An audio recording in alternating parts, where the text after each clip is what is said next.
para quem não lembra, o ex-senador Jean Paul Prats foi demitido foi demitido pelo presidente Lula para o regozijo aí de Rui Costa e também do ministro de Minas e Energia, o Alexandre Silveira. Meu caro Rodrigo Oliveira, conte-nos, por favor, o que só você viu nesse day after da demissão do Jean Paul Prats. Muito bom. Só para iniciar também com um bordão de Silvio Luiz, que para mim é um dos que eu mais lembro, que eram os Jogos do Brasil, e toda vez que o time adversário fazia algum gol, ele falava: "Ih, queimou o filme brasileiro!" Foi isso, a demissão do Jean Paul Prats, eu acho que poderia ser resumida por essa frase em homenagem ao nosso saudoso e talentosíssimo Silvio Luiz. Então, teve a saída do Prates, a chamada da Magda, uma entrevista hoje de manhã do Rui Costa dizendo que coisa nenhuma, não se regozijou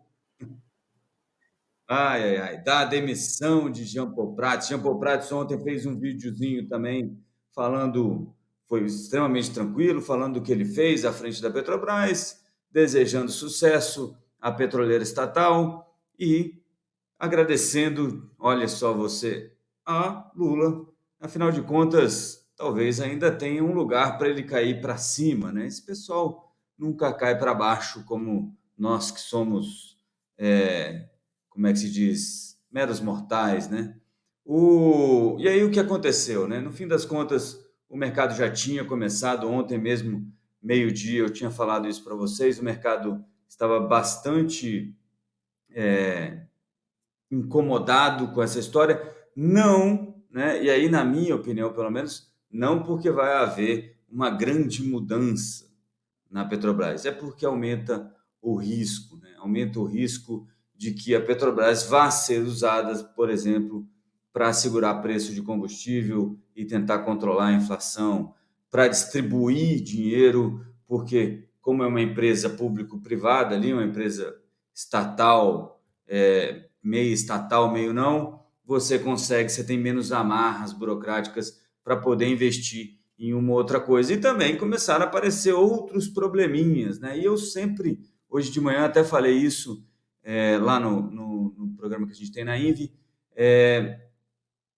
que eu gosto das explicações mundanas, né? Porque elas normalmente têm mais adesão à realidade, elas aderem melhor à realidade do que essas coisas mais complexas. De não, a gente quer abrasileirar os preços do combustível, lá, lá, lá. No fim das contas, parece também que o Lula ficou chateado, o Planalto ficou chateado, que das 10 plataformas de eólicas offshore que a Petrobras está investindo, 3 seriam no Rio Grande do Norte, estado do nosso querido Jean Paul Prats, que obviamente tem, como todos os políticos, pretensões eleitorais por ali, e óbvio que não ia deixar passar barato essa movimentação na Petrobras. Acontece que a Magda indo para a Petrobras agora, com esse pano de fundo, né, de olha, o presidente não gostou do jeito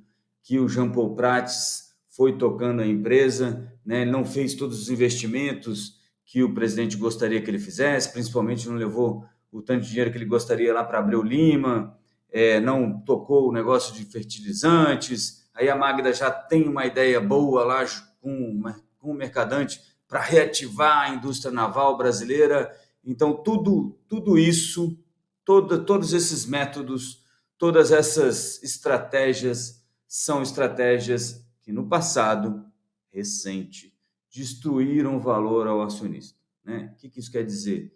Pioraram muito a geração de caixa da empresa, fizeram a Petrobras ter prejuízo, transformaram a Petrobras numa das mais endividadas do planeta Terra. Estou falando ali da época do governo Dilma, do qual a Magda Chambriard participou como diretora da ANP.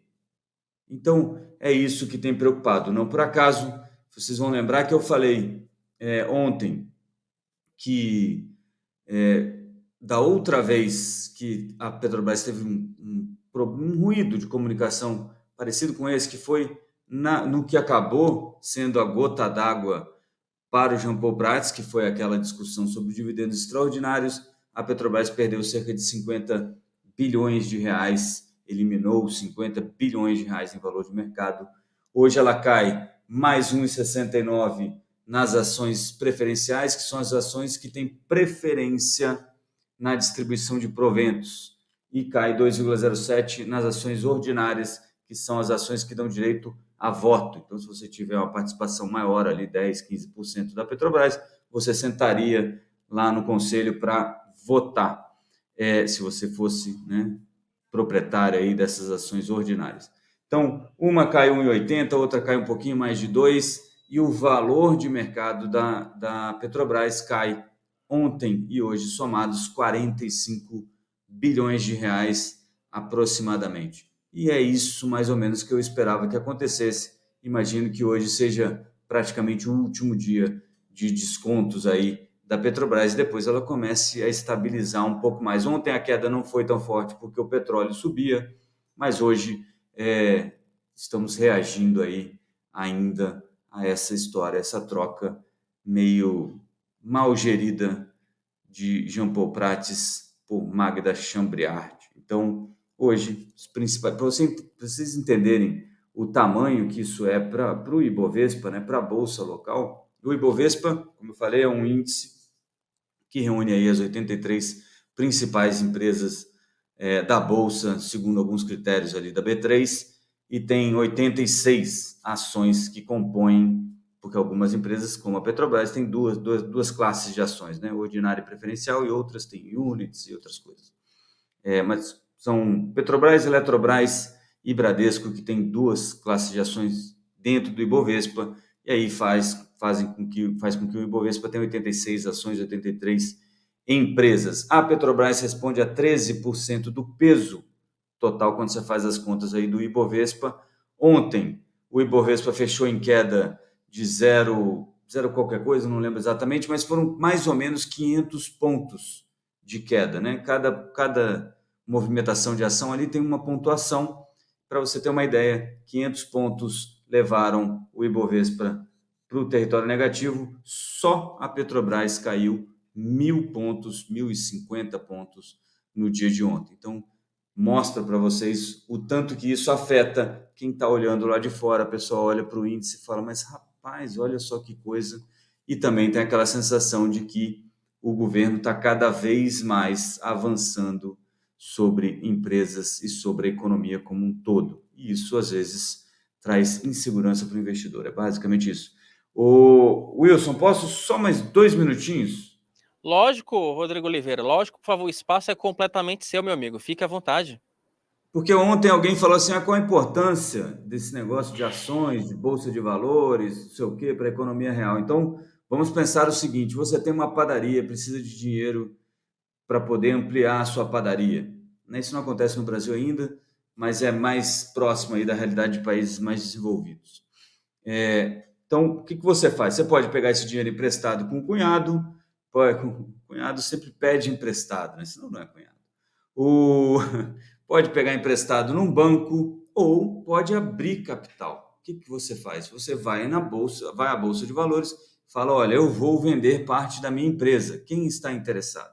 E as pessoas compram as suas ações. Esse dinheiro vai direto para você. Poxa, mas depois, o que vai acontecendo na bolsa? Ela vai trocando de mão, essas ações vão trocando de mãos, mas isso é importante para quando você abre o capital, que tenha esse mercado secundário, onde as pessoas vão vendendo, vão negociando as suas ações. Você não ganha mais nada com isso, como empresário, mas isso oferece liquidez para a pessoa que entrou como sócio sua, e isso também ajuda a você conseguir captar dinheiro, às vezes, a valores mais amigáveis do que via banco ou qualquer outra coisa parecida. Então, essa é uma das importâncias da Bolsa de Valores para o brasileiro comum, que às vezes não está notando, mas isso fez com que uma empresa qualquer tenha ampliado o parque parque industrial dela, gerando mais emprego, dando mais dinheiro para os empregados que vão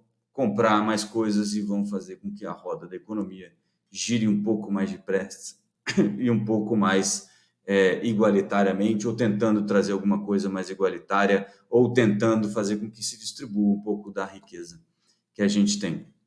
Obviamente, isso vai mudar de empresa para empresa, vocês sabem muito bem isso. Tá certo. Ô, Rodrigo, eu ia te perguntar outra coisa, sobre a questão da política de investimento da Petrobras.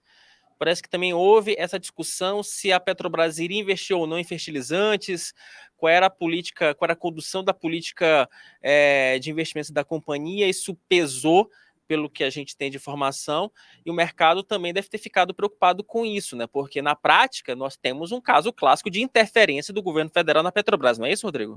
Sim, lembrando, né, que é o dono, né? Imagina que você é o dono, né? Então você quer interferir, obviamente. O problema é que você tem, quando você é uma empresa pública, né? Você está com ações na bolsa de valores, você tem que negociar isso com os outros acionistas, ou você acaba destruindo o valor de mercado da empresa.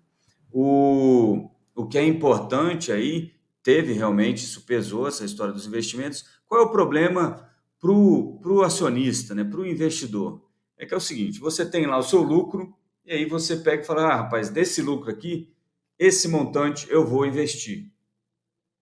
E o resto eu vou distribuir para os acionistas. Então, você vai ter empresas, por exemplo, a Amazon, Facebook, que começaram a distribuir, ou ainda nem começaram a distribuir proventos, porque eles pegam o lucro todo e reaplicam na empresa para a empresa crescer mais, etc. E tal.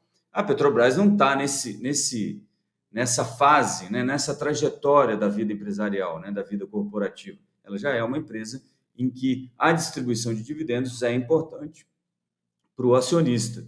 E aí, se você pega todo o dinheiro que você lucra e investe para que a empresa seja ainda maior, você vai ter menos dinheiro para o acionista receber como dividendos. Isso acaba sendo uma preocupação. É claro que também o acionista menos, não posso xingar ninguém, né? Mas assim, o acionista mais inteligente vai querer que a empresa faça as duas coisas: invista no crescimento dela e também distribua proventos, né? Distribua parte do lucro com quem apostou na empresa lá atrás. E aí, voltando àquela história de bolsa de valores, abertura de capital, lembrem-se, a Petrobras chegou a fazer 2 captações, uma no governo Fernando Henrique e depois no governo Lula, em que, inclusive, o trabalhador brasileiro estava com o FGTS liberado para comprar ações da Petrobras. Então, não é justo também que, de repente, essas pessoas não recebam parte